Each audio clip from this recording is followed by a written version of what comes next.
I would like a warm welcome to you.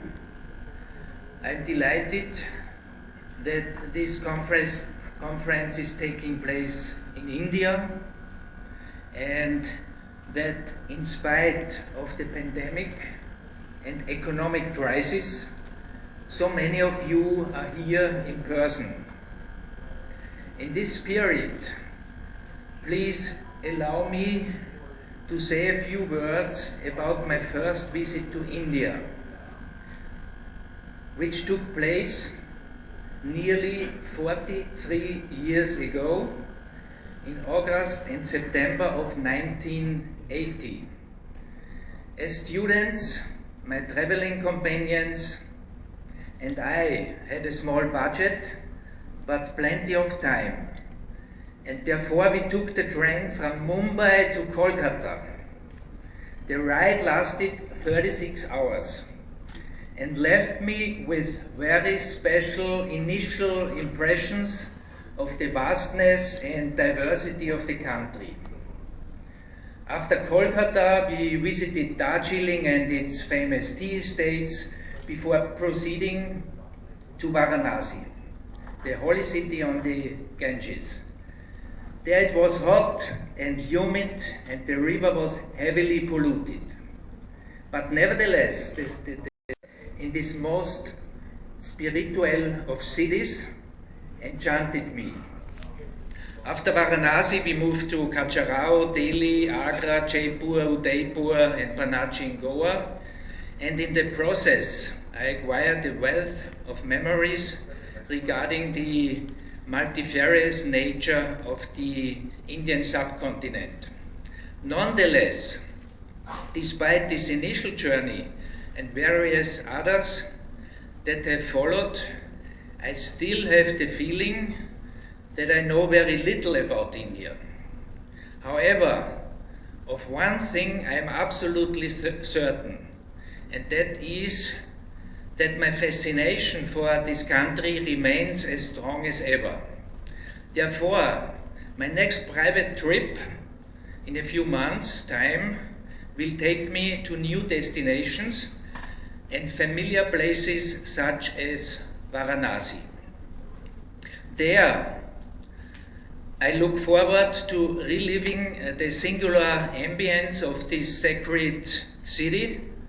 Furthermore, I look forward to seeing the progress made with regard to river rejuvenation, which began in 2014 as part of the Namami Ganga project, and not only includes sewage and industrial effluent treatment, but also water recycling and reuse and resource recovery, e.g.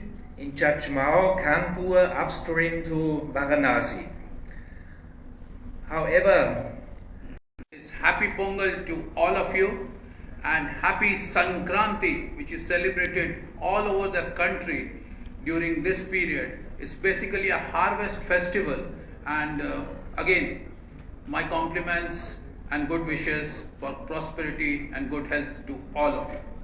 Good morning, dignitaries on the dais and off the dais, delegates, ladies and gentlemen, representatives from the media, welcome you all to this FICCI IWA conference. At the outset, I congratulate IWA and FICCI conference, which is, I believe, is a very appropriate, as Chennai is fast emerging as a manufactured water capital. So there could not be a better location to host this conference. Also, I really compliment the visionary Tamil Nadu, the state we are in, which has taken a lot of initiatives as a foresight what is required by the state, especially by the city, in providing viable, reliable, affordable and sustainable alternate source of water. This has ensured water security not only for the industry but also for the community to make Chennai as an ideal investor destination. We just heard from Joseph Landsteiner that Chennai, Tamil Nadu is an economic power center, and in spite of being water scarce, we are seeing a lot of investment flowing into it, and this is all thanks to the government for taking timely steps for that. As Mrs. Naina said, that country is water starved. I think no doubt about it, and it is moving towards being very highly water stressed in next maybe 10 years. And this is where all our role as water managers come in to do something about it. The situation is becoming further stressed by the per capita consumption of water in the country is growing and growing very fast. It's all because of same standard things all across the globe is industrialization, urbanization, and the population growth which is happening in the country. I think the job is becoming even more difficult in the view that there's a climate change also happening, which is also leading to very unpredictable weather, like we get droughts very often. Next slide, please. So I think this is where we see a lot of things are happening here, and that is where the water managers have to come in to ensure that the seawater level which is increasing, which is all polluting even the limited surface water, good quality water we have because of climate change. The seawater is rising, and it's also making the water reservoirs, whether it's groundwater or surface water, saline. I think this is the case where we will have to talk about. I'm sure answer would be yes, isn't it? Yes. Yeah, it's early morning. I think we can give your views. Okay. Do we have shortage of water? Yes. And that is a natural yes. Standing here, I would disagree, and I'll tell you why during my talk. Okay. So that was also a tricky question. Can we transform the country from water scarce to water secure? Yes. Of course, that's the reason we are all meeting here. We are all spending our time, and a lot of you have traveled miles to come here to share your experience, to learn from others, and I think this is the topic we are going to learn together. Do we have a choice to do something about it? Obviously, we don't have a choice to do. And that's where, if you see the country, I've given you some snippets here, there's not been a single year where the country is not facing some challenges. Either some part of the country, north, west, south, central. There is always, because it's so much dependent on rainwater. I think this is the reason, which is causing so much inconvenience to the people, and also so much affecting the economy of the country. It becomes a responsibility of all the water managers, including the decision makers, the government, to find a solution which is reliable, affordable, and sustainable. Mission for Clay Ganja, and also Dr. G.S.K. Velu, Chairman of the FICCI Tamil Nadu State Council. I'd also like to acknowledge two of my colleagues on the International Water Association Board who are here, Professor S. Mohan and Mr. Walter Kling from the Vienna Waterworks. It's my pleasure to be with you here today, and I'd like to thank FICCI for the work that they've done in putting this event together with Walter, with Joseph and the specialist group. And of course, this conference itself tackles one of the most existential challenges that we face, that of water security. And I guess finally, it's always a joy to meet with professional colleagues and friends from around the world. So periodically we ask, why am I here?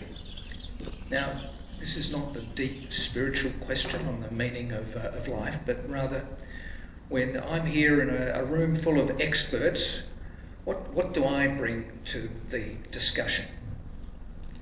Now, it's been said that I'm not here for my good looks, so it must be something else. I'm certainly not going to lecture an eminent group of scientists, engineers or researchers. I thought what I might do is talk about cane toads. Now, I don't know if anybody here knows about cane toads. They're native to South and Central America, and they're extremely hardy animals, voracious predators of insects and other small prey. And these rather nasty qualities led to their introduction into Australia in around 1935 to tackle pest beetles in the sugarcane industry. Now, that was a great idea. Let's introduce a foreign species, get rid of all the pests. The problem is, Australia has no natural predators for cane toads. There are no diseases that can control cane toad numbers. And cane toads are so effective that they're capable of poisoning those native animals that try to eat them. Consequently, cane toad numbers have exploded and they are spreading across the whole of the north of Australia, causing massive damage. A great idea, poorly deployed, with unintended consequences. Now, it would be foolish to say that sewering our cities is analogous to the cane toad problem. But there have been unintended consequences with sewering our cities. That's because of what we know is that very linear approach that we have traditionally had to sewering, whereby we take water, we use it once, and then we deal with it like it's a problem. The name says it all. We call it wastewater. Once used, wasted. Fortunately, you, the people in this room, know better than that, and you've been working on this for decades. You're tackling this madness and, as a result, delivering outstanding results in providing additional climate-independent sources of water, effective in reducing pollution and cutting costs and energy use, and consequently reducing carbon emissions. We're moving from the linear economy to the circular economy, that wonderful, virtuous cycle. It all makes wonderful sense, doesn't it? Circular economy. Why then is water reuse not more commonplace? In 2004, almost 20 years ago, my fellow countryman, Professor Stuart Kahn, who is with us today, wrote, together with a couple of his colleagues, a piece on impediments to municipal water recycling in Australia. Dr. Thomas Michel Mollenkopf, the President of International Water Association, Ms. Raji Mittal, CEO of WABA, Dr. Joseph Landsteiner, Chair, IWA Reuse Specialist Group, and Madam Naina Kedwai, Chairperson of FICCI Water Mission and past President of FICCI, and Dr. Will, and all the participants. Good morning to all of you. And as was mentioned, this is a very festive day for India because all over the country we have festival.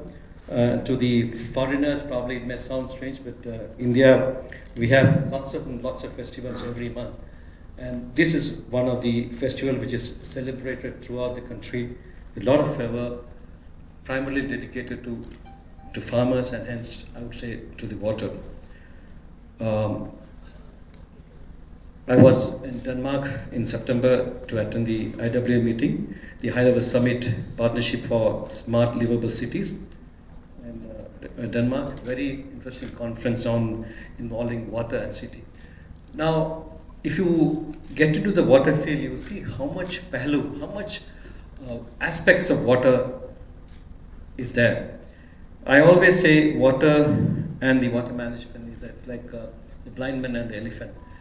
A person who touches the tail thinks that it's like a snake, and the person who touches the ear thinks that it's like a fat board, and the person who touches the legs probably thinks it's like a trunk. It's like a pillar, but the elephant is a lot different animal.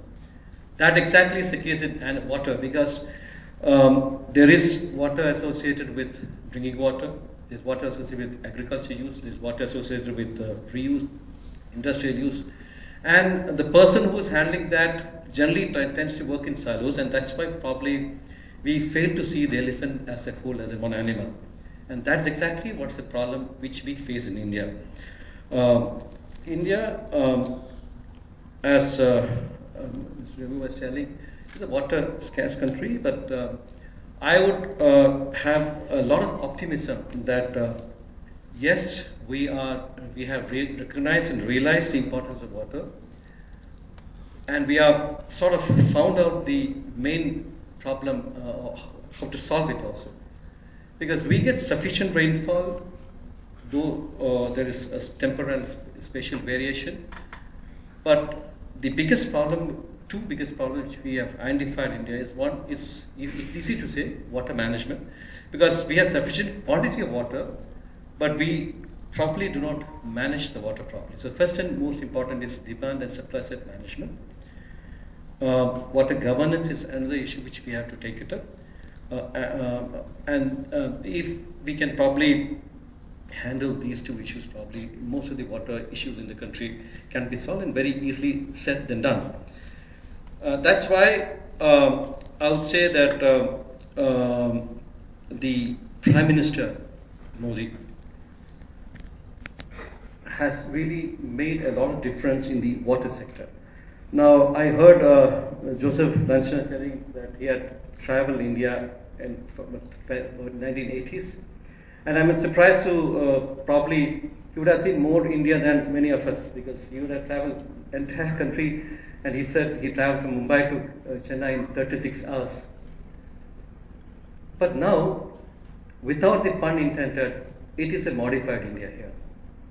Things have changed a lot in the last 40 years. Yesterday, I was in Varanasi, day before yesterday, launching a river cruise in River Ganga Villa. Unimaginable probably 5 years back.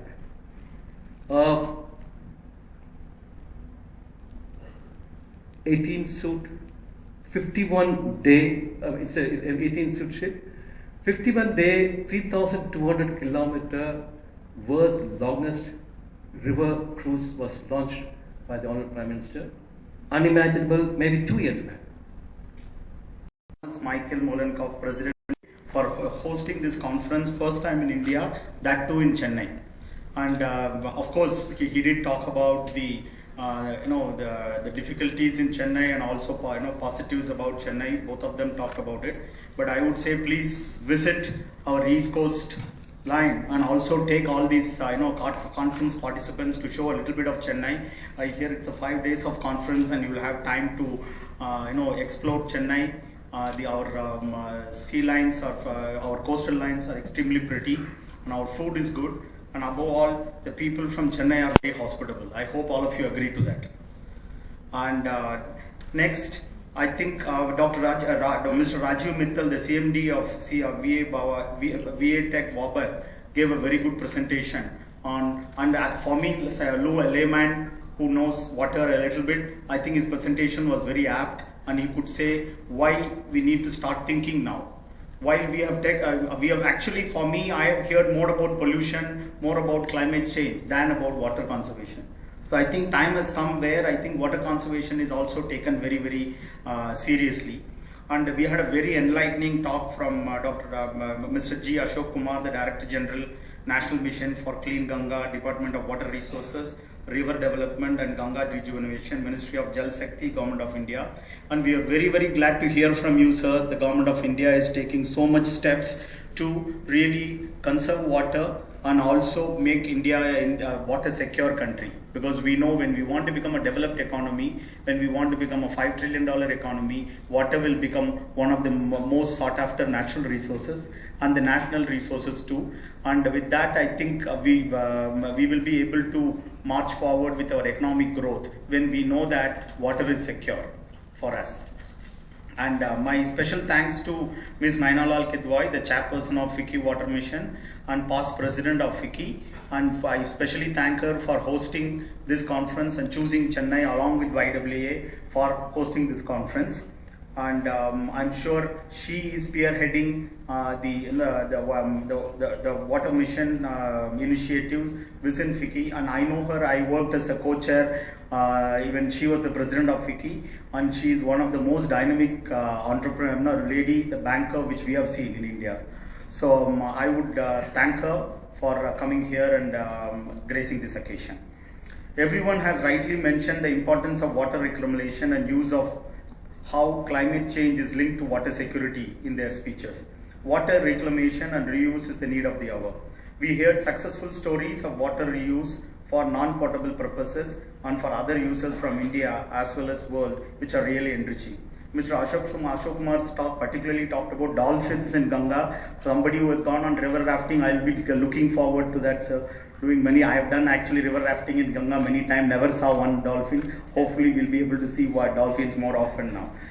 And so much, and this river Ganga I think is the pet project of our Prime Minister, and the Namami Ganga project has really been an eye-opener for many of us. How can the dirtiest place can become the cleanest place in just matter of 3, 4, 5 years?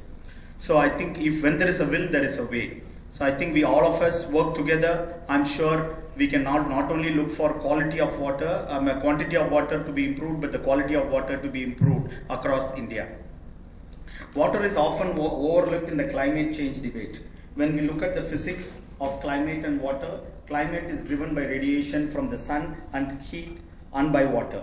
Water and weather, the delicate balance between evaporation and precipitation, is the primary cycle through which climate change is felt. As the climate changes, droughts, floods, melting glaciers, sea level rise, and storms intensify or alter, often with severe consequences. Climate change impacts have direct consequences for water security and conflict. Climate change affects the availability, quality, and quantity of water needed for basic human needs, thus undermining enjoyment of the basic rights to safe drinking water and sanitation for billions of people. As per the Water and Climate Coalition, currently 3.6 billion people globally face inadequate access to water at least 1 month per year, and the number is expected to surpass 5 billion by 2050. Recycling of water is a very important aspect of it. The other are reduced use of water by appropriate technologies and probably reuse of water, multiple times of water. So this recycling is emerging field in India, and Namami Gange, which is one of the leading organizations of the Government of India, has come out with a national framework for safe reuse of treated water, and also nudging the state governments to come out with a policy for use of treated water.